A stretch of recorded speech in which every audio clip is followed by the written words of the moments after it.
But today, I'm going to read one to you entitled Amos and Boris.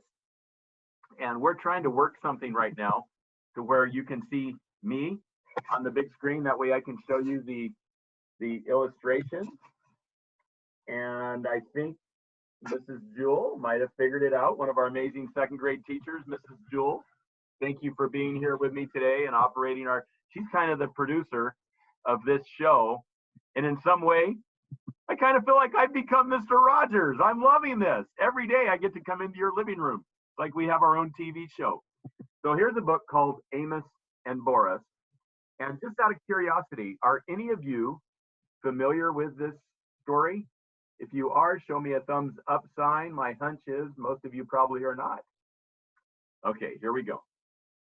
Amos and Boris by William Steig. And this really has a good message to it. I think you're going to like it. Amos, a mouse, lived by the ocean. He loved the ocean. He loved the smell of sea air. He loved to hear the surf sounds, the bursting breakers, the backwashes with rolling pebbles.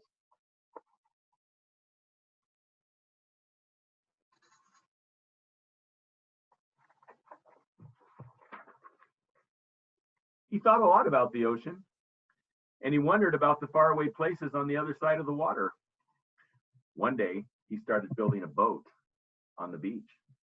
He worked on it in the daytime, while at night, he studied navigation.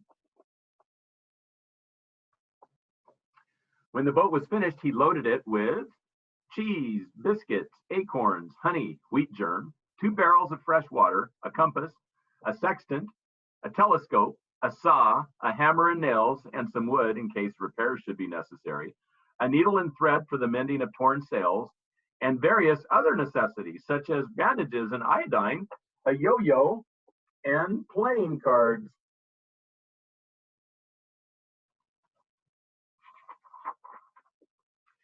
On the night of the 6th of September with a very calm sea, he waited till the high tide had almost reached his boat. Then using his most savage strength, remember, he is a mouse, he just managed to push the boat into the water, climb on board, and set sail. The rodent, for that was the boat's name, because mice are rodents, proved to be very well made and very well suited to the sea. And Amos, after one miserable day of seasickness, proved to be a natural sailor, very well suited to the ship. He was enjoying his trip immensely. It was beautiful weather. Day and night, he moved up and down on waves as big as mountains. And he was full of wonder, full of enterprise, and full of life.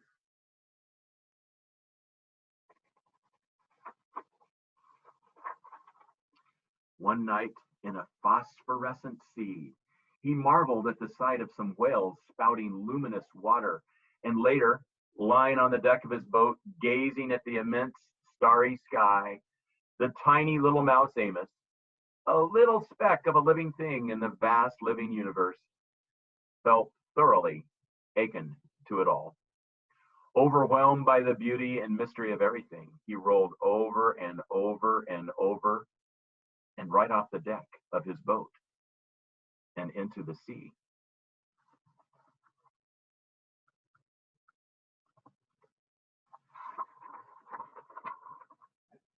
Help! He squeaked as he grabbed desperately at the rodent, but it evaded his grasp and went bowling along under full sail, and he never saw it again. And there he was, where?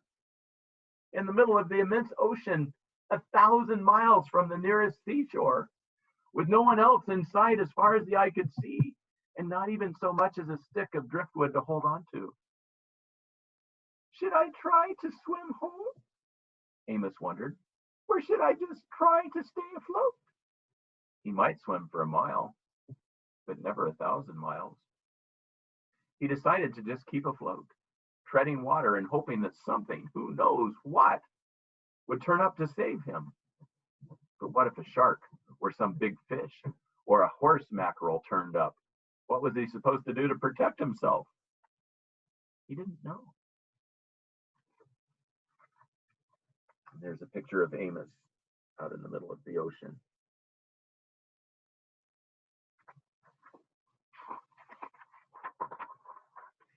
Morning came as it always does. Amos was getting terribly tired. He was a very small, a very cold, a very wet, and a very worried mouse. There was nothing in sight but the empty sea. Then, as if things weren't bad enough, it began to rain. At last, the rain stopped, and the noonday sun gave him a bit of cheer and warmth in the vast loneliness. But his strength was starting to give out. He began to wonder what it would be like to drown. Would it take very long? Would it feel just awful? Would his soul go to heaven? Would there be other mice there? As he was asking himself these dreadful questions, a huge head burst through the surface of the water and loomed up over him. It was a whale. "What sort of fish are you?" the whale asked. "You must be one of a kind." "I'm not a fish," said Amos. "I'm a mouse, which is a mammal, the highest form of life. I live on land." "Holy clam and cuttlefish," said the whale. "I'm a mammal myself, though I live in the sea. You can call me Boris," he added.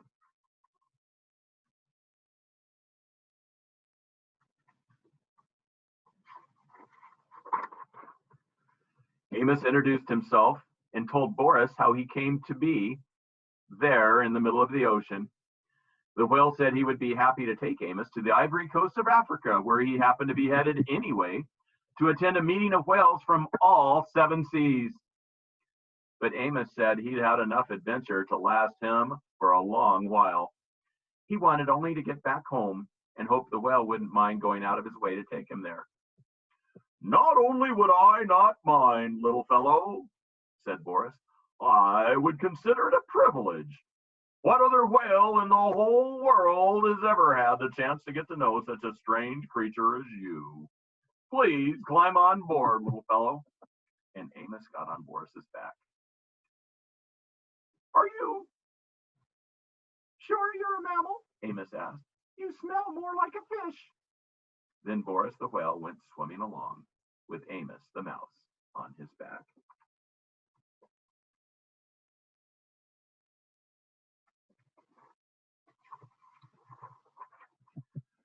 What a relief to be safe, so secure again. Amos lay down in the sun, and being worn to a frazzle, he was soon fast asleep. Then all of a sudden, there he is on the back of the Boris. Then all of a sudden, he was in the water again, wide awake, spluttering and splashing about. Boris had forgotten for a moment that he had a passenger on his back and had sounded when the water comes up out of its spout. When he realized his mistake, he surfaced so quickly that Amos was sent somersaulting, tail over whiskers, high into the air.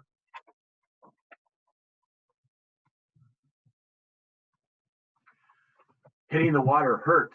Crazy with rage, Amos screamed and punched at Boris until he remembered that he owed his life to Boris the whale, and quietly he climbed back onto his back. From then on, whenever Boris wanted to sound, he warned Amos in advance and got his okay. And whenever he sounded, Amos took a swim. Swimming along, sometimes at great speed, sometimes slowly and leisurely, sometimes resting and exchanging ideas, sometimes stopping to sleep. It took them a week to reach Amos's home. During that time, they developed a deep admiration for one another. Boris admired the delicacy, the quivering daintiness, the light touch, the small voice, the gem-like radiance of the little mouse. Amos admired the bulk, the grandeur, the power, the purpose, the rich voice, and the abounding friendliness of the whale. They became the closest possible friends. They told each other about their lives, about their ambitions. They shared their very deepest secrets with each other. The whale was very curious about life on land and was very sorry that he could never experience it. Amos was fascinated by the whale's accounts of what went on deep, deep under the sea. Amos sometimes enjoyed running up and down on the whale's back for exercise. When he was hungry, he ate plankton. The only thing he missed was fresh, unsalty water.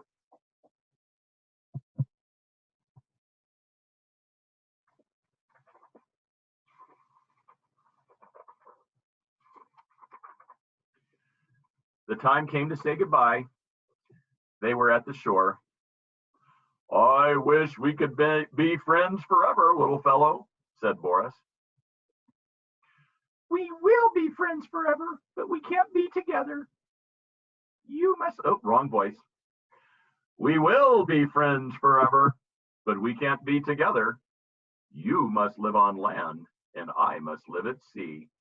I'll never forget you, though." "And you can be sure I'll never forget you," said Amos. "I will always be grateful to you for saving my life. And I want you to remember that if you ever need my help, I'd be more than glad to give it." How could he ever possibly help Boris? Amos didn't know, but he knew how willing he was to help. The whale couldn't take Amos all the way into land. They said their last goodbye, and Amos dived off Boris's back and swam to the sand.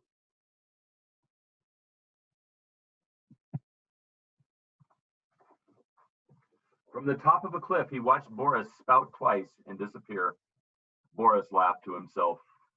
"How could that little mouse ever help me? Little as he is, he's all heart. I love him, and I'll miss him terribly." Boris went to the conference off the Ivory Coast of Africa, and then went back to a life of whaling about, while Amos returned to his life, mousing around, and they were both very happy. Many years after the incidents just described took place, when Amos was no longer a very young mouse, and when Boris was no longer a very young whale, there occurred one of the worst storms of the century, Hurricane Yetta. And it just so happened that Boris the whale was flung ashore by a tidal wave and stranded on the very shore where Amos happened to make his home.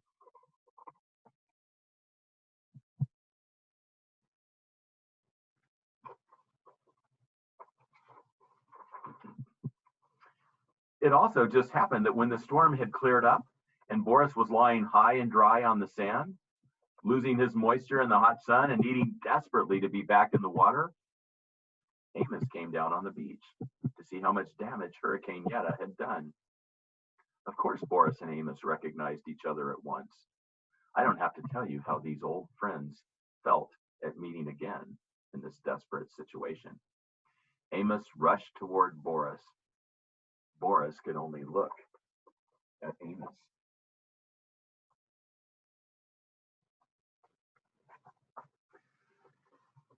"Amos,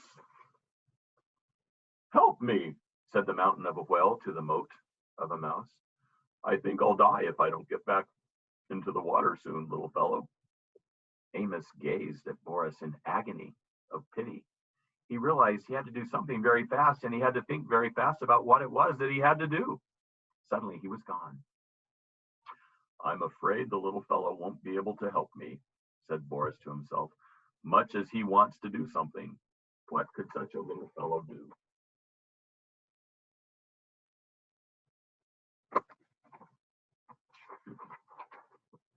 Just as Amos had once felt, all alone in the middle of the ocean, Boris felt now, lying alone on the shore. He was sure he would die. And just as he was preparing to die, Amos came racing back with two of the biggest elephants that he could find.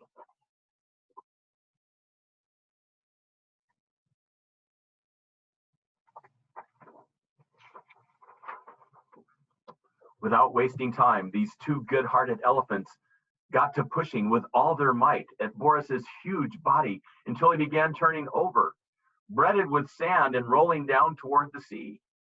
Amos, standing on the head of one of the elephants, yelled instructions, but nobody heard him.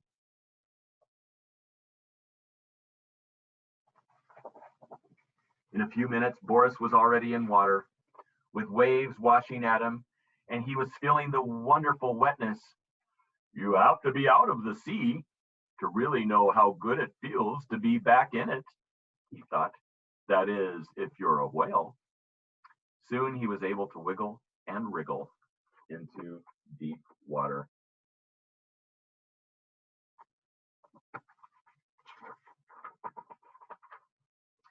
He looked back at Amos on the elephant's head. Tears were rolling down the great whale's cheeks. The tiny little mouse had tears in his eyes, too. Goodbye, dear friend, squeaked Amos. Goodbye, dear friend, rumbled Boris, and he disappeared in the waves. They knew they might not ever meet again, but they knew that they would never, ever forget each other. Amos and Boris. You know, the reason I chose this story, boys and girls, for a couple of reasons, is I was looking at all the books that I have in my office, and you know that I have hundreds or even thousands of books in my office, but I thought, you know, it's kind of scary. At one point, Amos was alone in the middle of the ocean, feeling like he was lost and there was no possibility for help. And then at another point, Boris was stranded on the sand, feeling too like he was lost and that there was no possibility that he'd ever be able to make his way back into the water, and it's scary. And then I thought, you know, this is kind of a scary time right now. We're not meeting at school. Things are different. Some of the restaurants that we might normally go to are closed, and life is changing a little bit. And it reminded me of a quote from Mr. Rogers. And the quote goes like this. I shared it with the little ones this morning. When I was a boy, and I would see scary things in the news, this is Mr. Rogers talking, my mother would say to me, look for the helpers, son. You will always find people who are helping. And that's what I wanted to focus on just for a few seconds before we end our day together, is that there's always people helping. I've seen it all around at Zaharis. I mentioned that I have Mrs. Jewel here today, one of our second grade teachers that is helping. She's kind of the producer of this show that we have every day, this Read Aloud program that we have. Yesterday, I saw several of your teachers up here at the school. One in particular, Miss Ogden, left carrying a boatload of books that she was planning to drop off at her students' homes. And I saw other teachers up here trying to do things to prepare to help you learn while you're at home. Our secretaries have been up here. All kinds of things have been happening at Zaharis, and I know things are happening at home. And there's opportunities for you to be helpers in your home. And I know you've probably thought about some of the things that you might do. Anyways, I'm very glad that we have a Zaharis family. We're going to be okay. We can help each other during these times, and we can help people outside of our home, even outside of our school family. But I'm very grateful to be part of your family, and I'm very privileged to feel like I'm part of yours. And we will have another Read Aloud tomorrow, 10 a.m. for the little ones and 10:30 for grades 4 through 6. And I'm so glad. How many did we have, Mrs. Jewel, on for this one? Yeah, we had 54 4th through 6th graders today and 120 little ones in the morning program. So actually, probably more than that, because there are multiple people watching from each. So it's nice to be united in this way. Hope you're enjoying these Read Alouds, and I hope to see you tomorrow. Everybody wave. Bye-bye.